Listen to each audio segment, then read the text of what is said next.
நீங்கள் எப்போதாவது இதை பற்றி ஆழமாக யோசிச்சு பார்த்திருக்கீங்களா? ஒரு சாதாரண சரும பிரச்சனைக்காக நீங்கள் ஒரு மருந்து எடுத்துக்கிறீங்க. ஹம் அந்த மருந்த உடனே வேலை செஞ்சு பிரச்சனைய சரி செய்துவிடும். ஆமாம், ஆனா அடுத்த சில வருடங்களில் அதே மருந்து உங்கள் நுரையீரலையே நிரந்தரமாக பாதிக்கும் ஒரு கொடிய நோயாக மாறினால் எப்படி இருக்கும்? கொஞ்சம் யோசிச்சு பாருங்க.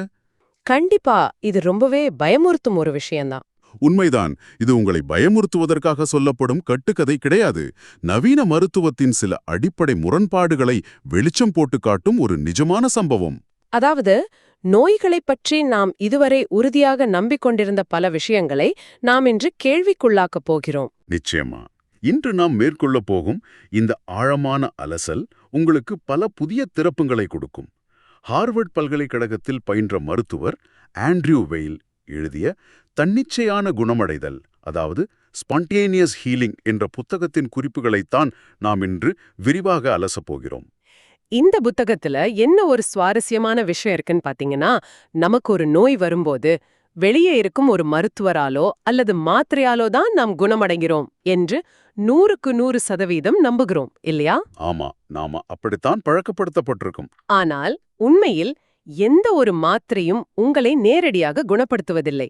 உண்மையான குணமடைதல் என்பது எப்போதுமே உங்கள் உடலின் உள்ளிருந்துதான் தொடங்குகிறது. ரொம்ப சரியான பாயிண்ட். மருத்துவர் வெயில் ஹார்வர்ட் மருத்துவப் பள்ளியில் படித்தவர். உலகின் மிகச்சிறந்த நவீன மருத்துவ தொழில்நுட்பங்கள் எல்லாம் அவருக்கு கற்பிக்கப்பட்டன. ஆனால் அங்கு நோய்களின் அறிகுறிகளை மட்டுமே நிர்வகிக்கிறார்களே தவிர நோயின் ஆழிவேரை சரி செய்வதில்லை என்ற எண்ணம் அவருக்கு மேலோங்கியது. அதனாலேயே உண்மையான குணமடைதலின் ரகசியத்தை தேடி 1972 அமேசான் காடுகளுக்கு ஒரு நீண்ட பயணம் மேற்கொண்டார். ஓ, அந்த மாயாஜாலங்கள் தெரிஞ்ச சாமனை தேடி போனாரே, அந்த பயணமா? அதேதான். கொலம்பியா காடுகளில் பெட்ரோ என்று ஒரு பழங்குடியின மருத்துவரை தேடி போனார். பல நாட்கள் அலைந்து திரிந்த கடைசியில் அவரை கண்டுபிடித்தார். ஆனால் அங்கு அவர் எதிர்பார்த்ததும் எதுவும் கிடைக்கவில்லை. அடா, என்னாச்சு? அந்த சாமன் அப்போது தன் பழங்குடியின மக்களை பாதிக்கும் எண்ணெய் நிறுவனங்களுக்கு எதிராக போராடும் ஒரு சாதாரண அரசியல் போராளியாக மாறிவிட்டிருந்தார். இது அவருக்கு ஒரு மிகப்பெரிய ஏமாற்றமாக இருந்திருக்குமே. சடங்குகளிலோ இல்லை, அது மனித உடலுக்குள்ளேயே தான் கட்டமைக்கப்பட்டுள்ளது என்பதை அவர் அப்போதுதான் முழுமையாக உணரத் தொடங்கினார். ரொம்ப சரி. நவீன மருத்துவத்தின் மீது அவருக்கு இருந்த அந்த அதிருப்தியை புரிந்து கொள்ள நாம் மருத்துவத்தின் வரலாற்றை சற்று பின்னோக்கி பார்க்க வேண்டும். கண்டிப்பா பாப்போம். பண்டைய கிரேக்க காலத்தில் மருத்துவத்திற்கு 2 வெவ்வேறு தத்துவங்களை குறிக்கும் கடவுள்கள் இருந்தனர். ஒன்று அஸ்க்லெப்பியஸ். இவர் நோய்களுக்கு சிகிச்சை அளிக்கும் கடவுள். அதாவது உடலில் ஒரு பிரச்சனை வந்த பிறகு அதை எப்படி தாக்குவது என்ற பார்க்கும் நவீன மருத்துவ முறை. மிகச்சரி. மற்றொன்று ஹைஜியா.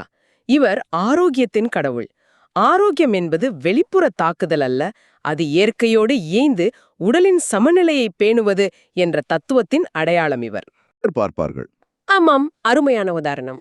ஆனால் ஹைஜியா முறை என்பது கார் பழுதாகாமல் இருக்க தொடர்ந்து சர்வீஸ் செய்து ஆயில் மாற்றி இன்ஜின் சீராக இயங்குவதை உறுதி செய்வது போல. துரதிர்ஷ்டவசமாக நாம் அந்த முதல் முறையை மட்டுமே மருத்துவம் என்று நம்பிக்கொண்டிருக்கிறோம். முற்றிலும் உண்மை. இன்று உலகம் முழுவதும் மருத்துவத்துறையில் நடக்கும் விவாதங்கள் அனைத்தும் அந்த மெக்கானிக் ஷாப்பை பற்றியதுதான். கார் பழுதானால் பில் யார் கட்டுவது என்பதை பற்றி பேசுகிறார்களே தவிர அந்த பழுது ஏன் வந்தது என்பதை மறந்துவிட்டார்கள். மனித உடலை வெறும் உதிரி பாகங்களாலான ஒரு யந்திரமாக பார்க்கும் மனப்பான்மைதான் இதற்கு காரணம்னு சொல்லலாமா? கண்டிப்பா சொல்லலாம். இயந்திரமாக பார்ப்பது ஒரு புறம் இருக்கட்டும், சில நேரங்களில் இந்த நவீன மருத்துவம் செய்யும் ரிப்பேர் வேலை பிரச்சனையை குணப்படுத்துவதற்கு பதிலாக அது இன்னும் விபரீதமாகுகிறது என்பதுதான் என்னை மிகவும் சிந்திக்க வைத்த பகுதி. ஆமா, அது கொஞ்சம் பயமான விஷயம்தான். நவீன மருத்துவம் எவ்வாறு நோய்களை வெறும் அடக்கி வைக்கும் வேலையை செய்கிறது என்று வெயில் விவரிப்பது ரொம்பவே அதிர்ச்சியா இருக்கு. நான் ஆரம்பத்துல சொன்ன அந்த உதாரணத்தை இப்போ விரிவாக பார்ப்போம். சொல்லுங்க. சருமத்தில் ஏற்படும் ஸ்க்ளிரோடெர்மா என்ற ஒரு ஆட்டோ இம்யூன் நோயால் பாதிக்கப்பட்ட ஒரு இளம் பெண்ணின் கதை அது. அவளது சருமம் கடினமாகவும் வெளுத்தும் காணப்பட்டது. இதற்கு மருத்துவர்கள் சக்தி வாய்ந்த ஸ்டீராய்டுகளை கொடுக்கிறார்கள். இது வழக்கமான ஒரு சிகிச்சை முறைதான். ஆமா. சில மாதங்களில் அவளது சரும பிரச்சனை முற்றிலும் மறைந்து விடுகிறது. மருத்துவர்கள் அவளை குணப்படுத்தி விட்டதாக நம்புகிறார்கள். ஆனா ஓராண்டு கழித்து அவளுக்கு மூச்சு விடுவதற்கு கடுமையான சிரமம் ஏற்படுகிறது. பரிசோதித்து பார்த்தால் அவளது நுரையீரல் திசுக்கள் அழிந்து பல்மனரி ஃபைப்ரோசிஸ் என்ற கொடிய நோயாக அது மாறியிருக்கிறது. இங்குதான் நாம் அந்த அடக்கி வைக்கும் மருத்துவத்தின் வழிமுறையை தெளிவாக புரிந்து கொள்ள வேண்டும். ஸ்டீராய்டுகள் என்ன செய்கின்றனன்னு பாத்தீங்கன்னா, அவை நோயை குணப்படுத்துவதில்லை, மாறாக நமது உடலின் நோய் எதிர்ப்பு அமைப்பை முடக்குகின்றன. அதாவது சிம்டம்ஸ மட்டும் மறைக்கின்றன. ஆமாம். இத ஒரு உதாரணம் மூலம் சொல்ல வேண்டுமென்றால், உங்கள் வீட்டில் எங்கேயோ தீ பற்றி எரிகிறது. உடனே வீட்டில் உள்ள தீ எச்சரிக்கை அலாரம் சத்தமாக ஒலிக்கிறது. சரி. அந்த அலாரத்தின் சத்தத்தை உங்களால் தாங்க முடியவில்லை என்பதற்காக நீங்கள் அந்த அலாரத்தின் வயரை துண்டித்து விடுகிறீர்கள். இப்போது சத்தம் நின்றுவிட்டது. நீங்கள் நிம்மதியாக உணர்கிறீர்கள்.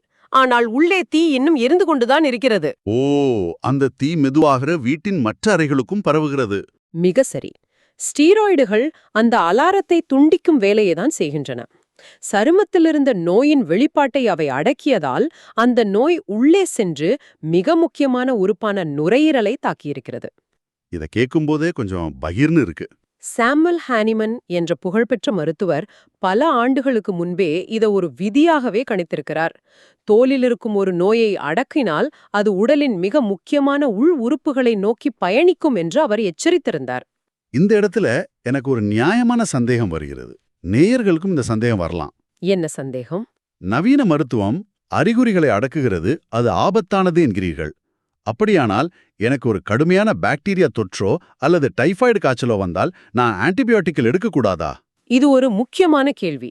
இது போன்ற மருந்துகள் எல்லாமே உடலின் இயற்கையான குணமடைதலுக்கு எதிரானவையா? இல்லை, நாம் அப்படி ஒட்டுமொத்தமாக நவீன மருத்துவத்தை நிராகரித்துவிட முடியாது. இது எப்போது எங்கு பயன்படுத்தப்பட வேண்டும் என்பதில்தான் விஷயம் இருக்கிறது. அவசர சிகிச்சைகளுக்கும் விபத்துகளுக்கும் கடுமையான கிருமி தொற்றுகளுக்கும் நவீன மருத்துவம் ஒரு வரப்பிரசாதம். ஓ, அந்த மாதிரி எமர்ஜென்சி நேரங்கள்ல கண்டிப்பா தேவை. ஆமாம். ஒரு விபத்தில் சிக்கியவரை இயற்கையாக குணமடைவார் என்று விட்டுவிட முடியாது.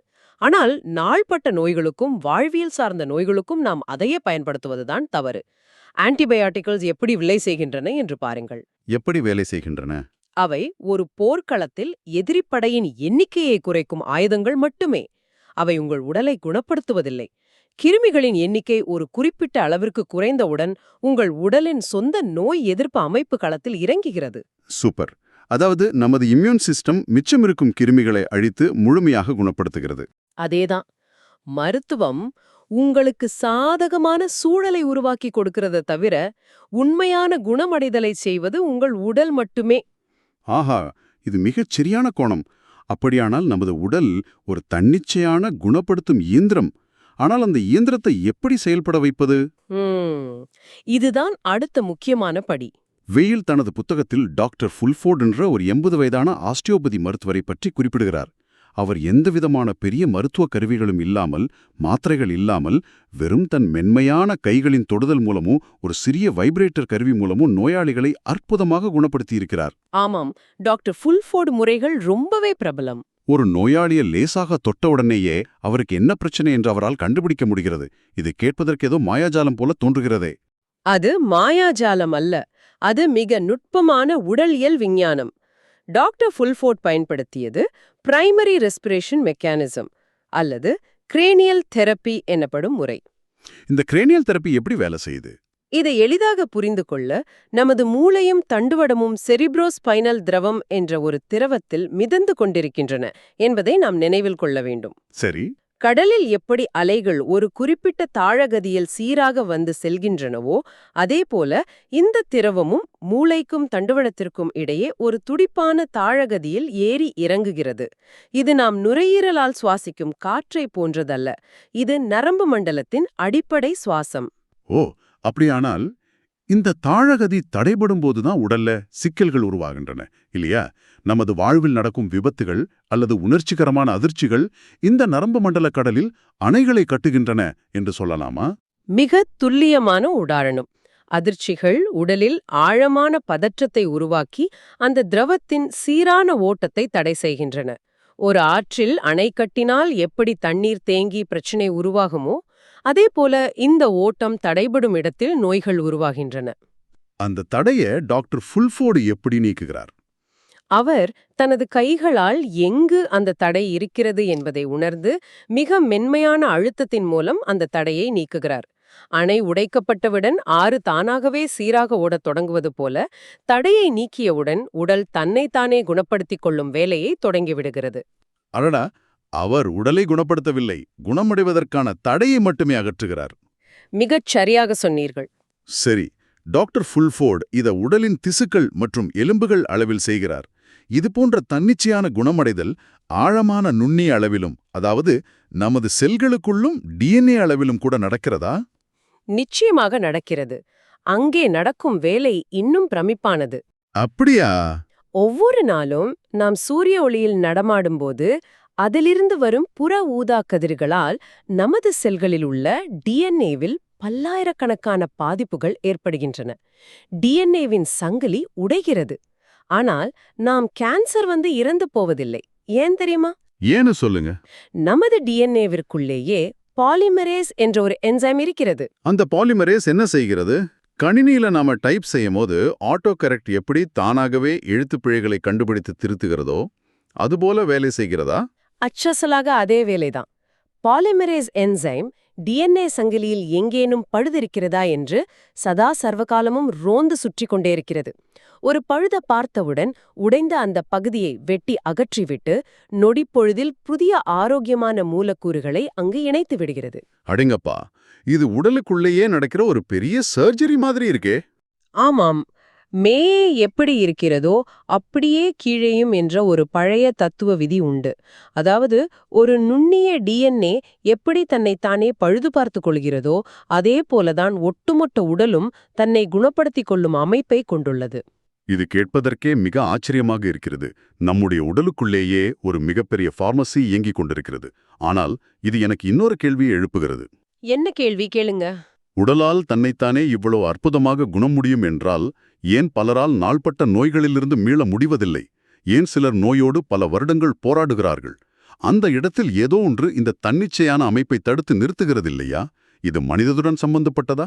100% இது மனித மனதுடன் தொடர்புடையது. உங்கள் உடலின் இந்த தன்னிச்சையான குணப்படுத்தும் இயந்திரத்தை இயக்கும் சுவிட்ச் உங்கள் மனதில்தான் இருக்கிறது. இதற்கான மிகச்சிறந்த அறிவியல் சான்று பிளாசிபோ எஃபெக்ட். பிளாசிபோ, நான் இதை பற்றி படித்திருக்கிறேன்.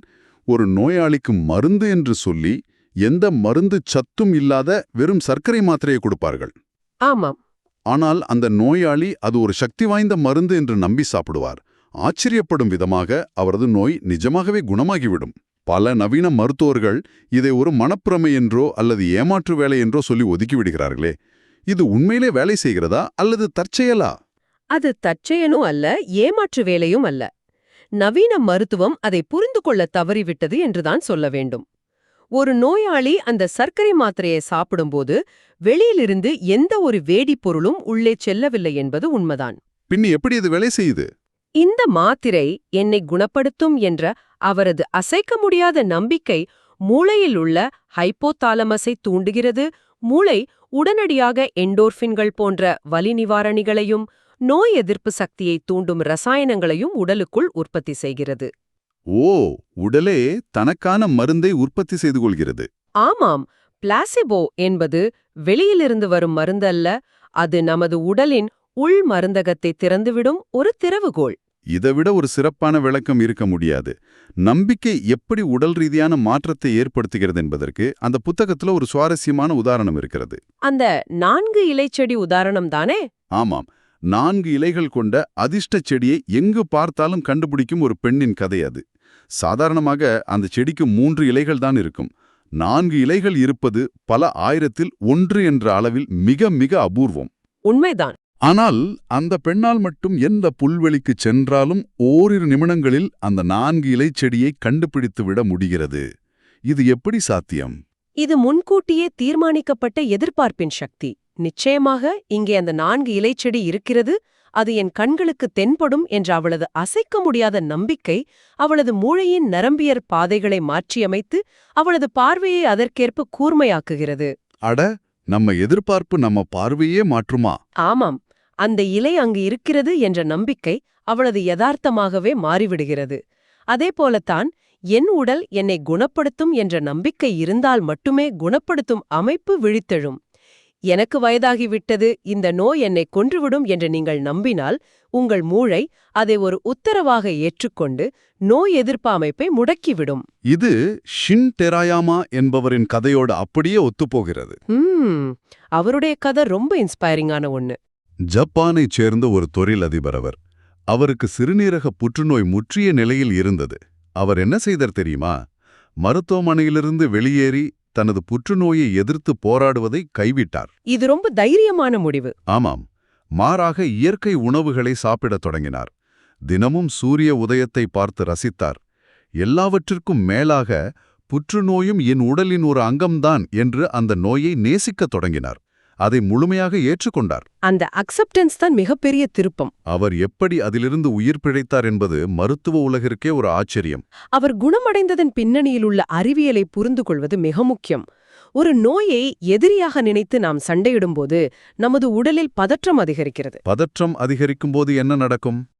பதற்றம் ஏற்படும்போது கார்டிசால் என்ற மன அழுத்த ஹார்மோன் சுரக்கிறது. இந்த ஹார்மோன் நமது நோய் எதிர்ப்பு சக்தியை முற்றிலுமாக முடக்கிவிடும் ஆற்றல் கொண்டது. ஆனால் எரயாமா அந்த நோயை ஏற்றுக்கொண்ட போது அவரது மனம் அமைதி அடைந்தது. ஓ, அந்த ஃபைட் ஆர் ஃப்ளைட் மோடிலிருந்து வெளியே வந்துட்டாரு. மிகச்சரி. நரம்பு மண்டலம் போர் நிலையிலிருந்து மாறி ரெஸ்ட் அண்ட் டைஜஸ்ட் எனப்படும் அமைதி நிலைக்கு சென்றது. இந்த நிலையில் மட்டுமே உடலின் பாராசிம்பத்தட்டிக் நரம்பு மண்டலம் தூண்டப்பட்டு குணமடைதல் சாத்தியமாகிறது. சரி, இவ்வளவு நேரம் நாம் பேசிய விஷயங்களை வைத்து பார்க்கும்போது இயற்கை நமக்கு ஒரு மிகப்பெரிய தன்னிச்சையான குணப்படுத்தும் அமைப்பை கொடுத்திருக்கிறது என்பது தெளிவாக புரிகிறது. நிச்சயமா. ஆனால் இந்த ஆழமான அலசலை கேட்டுக்கொண்டிருக்கும் நேயர்கள் தங்கள் அன்றாட வாழ்வில் இந்த அமைப்பை எப்படி செயல்படுத்துவது? இதற்கு ஏதேனும் நடைமுறை வழிகள் இருக்கின்றனவா? நிச்சயமாக இருக்கின்றன. இதற்காக நாம் பெரிய அளவில் செலவு செய்ய வேண்டியதில்லை. நாம் உண்ணும் உணவுதான் நமது முதல் மருந்து. குறிப்பாக உங்கள் சமையலறையில் உள்ள இஞ்சி. இஞ்சியில் அப்படி என்ன விசேஷம்? இஞ்சியில் உள்ள ஜிஞ்சரால் என்ற வேதிப்பொருள் உடலில் வீக்கத்தை உருவாக்கும் பாதைகளை தடுத்து செல்களை பாதுகாக்கிறது. இஞ்சியை தாண்டி வேறு சில மூலிகைகளை பத்தியும் வெயில் கூறுகிறாரே. ஆம், பல பிராச்சீன கலாச்சாரங்களில் நோய் தடுப்பிற்காக பயன்படுத்தப்பட்ட டானிக் மூலிகைகள் மிகவும் முக்கியமானவை.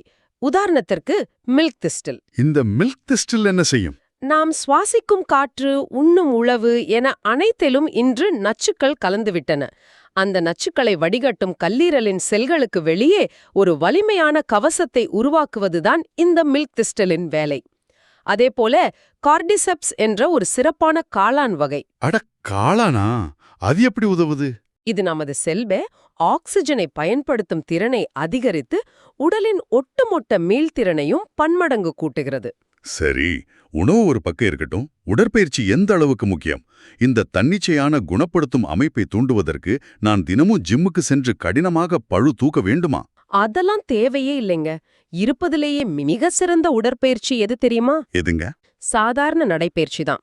ஓடுவது அல்லது பழு தூக்குவதை விட நடப்பது உங்கள் நரம்பு மண்டலத்திற்கு பெரிய நன்மைகளை தருகிறது. சாதாரணமாக நடப்பதில் அப்படி என்ன பெரிய அறிவியல் ஒளிந்திருக்கிறது? நீங்கள் நடக்கும்போது உங்கள் உடல் எப்படி இயங்குகிறது என்று கவனியுங்கள்.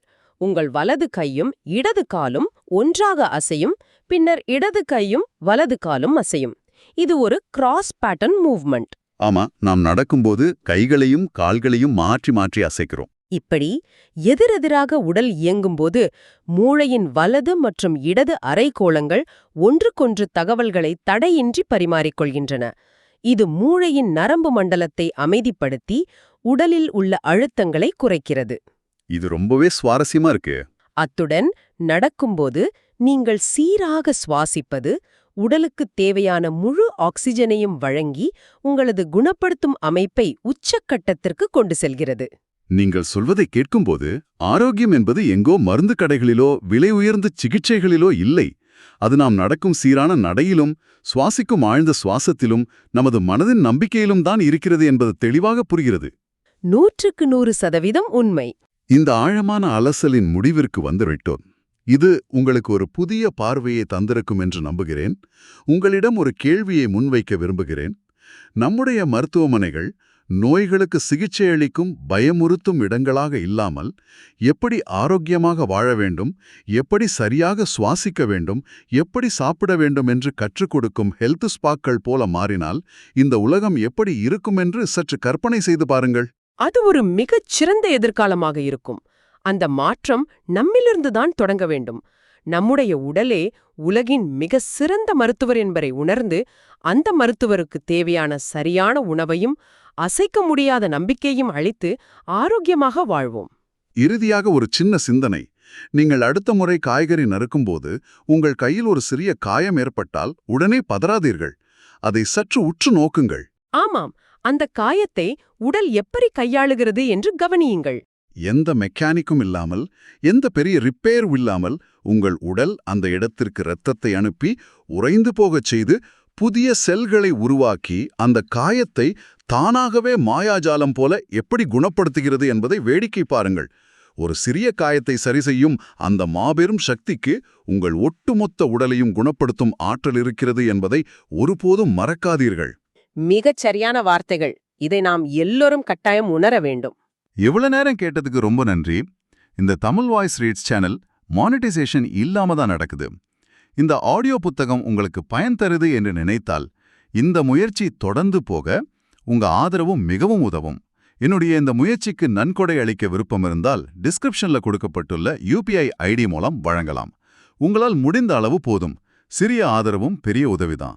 இந்த வீடியோ உங்களுக்கு பயனுள்ளதாக இருந்தால் சப்ஸ்கிரைப் பண்ணுங்க, மற்றவர்களுக்கும் பகிர்ந்து கொள்ளுங்க. இந்த கருத்துக்கள் அவர்களுக்கும் தேவையாக இருக்கலாம். லைக் பண்ணுங்க, உங்க கருத்துக்களை கமெண்ட்ல பகிருங்க.